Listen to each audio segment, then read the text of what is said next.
Hello guys, my name is Sanvi Pathak. So welcome to my channel. So आज का topic हमारा जो कि काफ़ी इम्पोर्टेंट है आपके बोर्ड पॉइंट ऑफ व्यू से भी, और आप अगर कंपटीशन की कोई भी तैयारी आप कर रहे हो उसके भी पॉइंट ऑफ व्यू से काफ़ी इम्पोर्टेंट टॉपिक है। आज का टॉपिक हमारा है हाइड्रोजन बॉन्डिंग, जैसा कि आप देख रहे हैं। सो आज मैं बिल्कुल क्लियर करूँगी हाइड्रोजन बॉन्डिंग के बारे में, आपको बिल्कुल अच्छे से कॉन्सेप्ट क्लियर होगा। सो ध्यान दीजिए यहाँ पे। First of all, hydrogen bonding. Hydrogen bonding यहाँ पे थ्योरेटिकल कुछ चीज़ें लिखी हैं, पहले हम उसे पढ़ लेते हैं, उसके बाद हम एक एक करके इसके बारे में जानेंगे कि क्या होता है। So first of all, special type bond, ये एक स्पेशल टाइप का बॉन्ड है। There is no contribution of electron, इसमें इलेक्ट्रॉन का कोई कंट्रीब्यूशन नहीं होता है। सेकंड लिखा है वीक बॉन्ड, ये कैसा बॉन्ड होता है? ये वीक बॉन्ड होता है।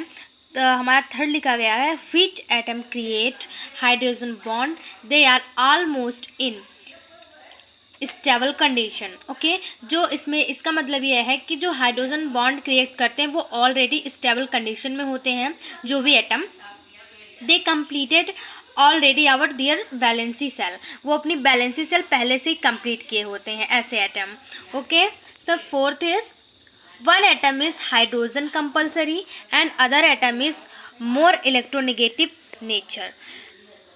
हाइड्रोजन बॉन्डिंग के लिए अब मैं आपको बताती हूँ हाइड्रोजन फॉर हाइड्रोजन बॉन्डिंग किसके लिए, for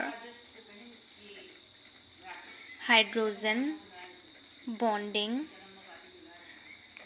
for hydrogen bonding, hydrogen का होना तो मोस्ट इम्पॉर्टेंट है, बिकॉज ये हाइड्रोजन बॉन्डिंग ही है। सो हाइड्रोजन का होना तो मोस्ट इम्पॉर्टेंट है ही। देन इसके साथ जो एटम बॉन्ड होगा वो मोर इलेक्ट्रोनेगेटिव होना चाहिए। कैसा? More electronegative, more electronegative. Okay, जो भी हाइड्रोजन के साथ जो भी एटम बॉन्ड होगा हाइड्रोजन बॉन्डिंग के थ्रू, वो मोर इलेक्ट्रोनेगेटिव होगा। ओके, अभी हम बात भी करेंगे कि कौन कौन से ऐसे एटम होते हैं जो हाइड्रोजन के साथ बॉन्ड में जो है बॉन्डिंग करेंगे। अब देखिए यहाँ पे मैं आपके नॉलेज के लिए ये बता दूँ, या आप लोग मुझे बताएं कि हमारी जो है पीरियोडिक टेबल में सबसे ज़्यादा मोर इलेक्ट्रोनेगेटिव एटम कौन सा है? तो वो है फ्लोरीन। कौन है? फ्लोरीन। ओके, सो ये एक क्वेश्चन है, क्यूज आप समझ सकते हैं कि ये सबसे ज़्यादा हमारे जो पीरियोडिक टेबल है सबसे ज़्यादा इलेक्ट्रोनेगेटिव एलिमेंट हमारा फ्लोरीन है। ओके, सो हाइड्रोजन हमारा ऐसे ही एटम्स के साथ बॉन्डिंग करेगा जो मोर इलेक्ट्रोनेगेटिव होंगे। ठीक है, सो अब मैं आपको बताती हूँ हाइड्रोजन बॉन्डिंग।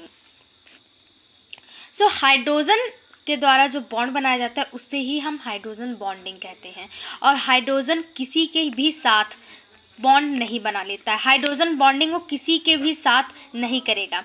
अब मैंने जैसे आपको बताया कि मोर इलेक्ट्रोनेगेटिव एटम के साथ ही वो जो है बॉन्डिंग करेगा, तो उसमें जैसे कि फ्लोरीन आ गया, ठीक है, उसके बाद क्लोरीन आ गया, उसके बाद नाइट्रोजन आ गया, उसके बाद ऑक्सीजन आ गया। ठीक है, पार्टिकुलर एटम्स के साथ ही जो हाइड्रोजन होता है वो हमारा बॉन्डिंग करता है। ठीक है, अब ये मोर इलेक्ट्रोनेगेटिव क्यों है? इसलिए because of attraction of electrons. इनका जो है ऑर्बिटल, इनका जो है कक्षा, इन्हें फिल करने के लिए एक इलेक्ट्रॉन की आवश्यकता है, बस एक। तो ये सोचते हैं हमें कहीं से भी, ये फ्लोरीन क्या सोचेगा कि हमें कहीं से भी एक इलेक्ट्रॉन मिल जाए, तो इसीलिए ये कहीं से भी एक इलेक्ट्रॉन पाने के लिए इतना उत्साहित होता है कि ये हाइड्रोजन का एक इलेक्ट्रॉन अपनी तरफ अट्रैक्ट कर लेता है और इस इलेक्ट्रॉन को पाकर अपना ऑर्बिटल जो है साझे का इलेक्ट्रॉन मिलाकर ये अपना ऑर्बिटल पूरा वैलेंसी फिल कर लेता है। ठीक है, तो ये स्टेबल कंडीशन में आ जाता है। सो यही सोचता है कि किसी तरीके से एक इलेक्ट्रॉन हमें मिल जाए। ठीक है, इसीलिए मोर इलेक्ट्रोनेगेटिव होता है। यही कंडीशन क्लोरीन की, नाइट्रोजन और ऑक्सीजन की भी होती है कि अपनी वैलेंसी कंप्लीट करने के लिए एक इलेक्ट्रॉन कहीं से भी पाना चाहते हैं। हम हाइड्रोजन बॉन्डिंग के कुछ टाइप्स होते हैं, हम उन्हें देखते हैं पहले। सो hydrogen bonding. There are two types of hydrogen bonding. So first is intermolecular hydrogen bonding and intramolecular hydrogen bonding. Okay,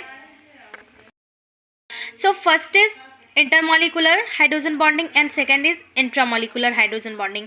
अब चलिए हम एक एक करके सेपरेटली हम इन्हें समझते हैं कि ये होता क्या है. आइए.